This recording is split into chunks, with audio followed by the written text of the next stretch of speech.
আজকে আমাদের ছিল তেরঙ্গা যাত্রা। সেনাবাহিনীর সাফল্যকে সামনে রেখে পশ্চিমবঙ্গ বিধানসভার বিরোধী দলনেতার উপস্থিতিতে তেরঙ্গা যাত্রা। আর এই বিধানসভার কার্যালয়টা অনেক আগেই প্রস্তুত ছিল, যেহেতু শুভেন্দুদা এসছেন, আমাদের বিরোধী দলনেতা এবং আমাদের মাননীয় সাংসদ, জেলার সভানেত্রী এবং একাধিক মণ্ডল সভাপতির উপস্থিতিতে আমরা এটাকে আজকে উদ্বোধন এবং কর্মীরা ভীষণভাবে উৎসাহিত। এটা পশ্চিমবঙ্গের এখন বিশেষ করে রানাঘাট উত্তরবঙ্গ বিধানসভা এবং নদিয়া জেলায় রানাঘাট লোকসভা কেন্দ্রে প্রতিটা অঞ্চলে অঞ্চলে এখন দলীয় কার্যালয় আছে।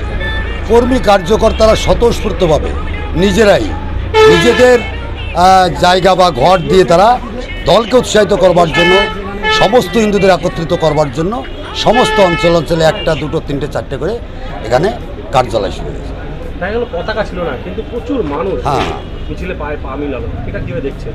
বিষয়টা হচ্ছে মানুষের 22শে এপ্রিল পেহেলগাঁয়ে যেভাবে পাকিস্তানের উগ্রপন্থীরা লস্কর-ই তৈবা, জয়শ-ই মোহাম্মদ বেছে বেছে 26 জন ধর্মবিচার করে হিন্দু সনাতনীদের যেভাবে হত্যা করেছে, সারা ভারতবর্ষের মানুষ পুষছিল, 140 কোটি মানুষের বদলা চেয়েছে।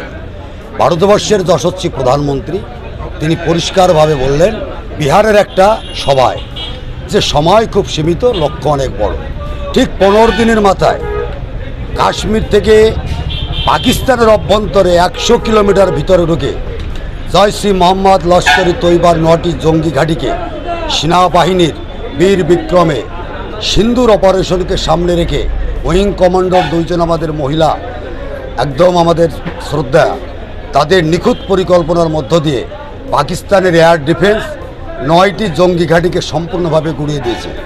তাই ভারতবর্ষের মানুষ, সমস্ত স্তরে হিন্দু সনাতনী মানুষ আজকে জেগে উঠেছে এর বদলার জন্য, এবং মোদিজির নেতৃত্বে যেটা হয়েছে তার সাফল্যকে সামনে রেখে হিমালয় থেকে কন্যাকুমারিকা পর্যন্ত তেরঙ্গা যাত্রা অভিযান চলছে। তার আজকে রানাঘাট উত্তরপূর্ব বিধানসভায় কমপক্ষে 10,000 লোকের উপস্থিতির মধ্য দিয়ে তেরঙ্গা যাত্রা আজকে সম্পন্ন হল।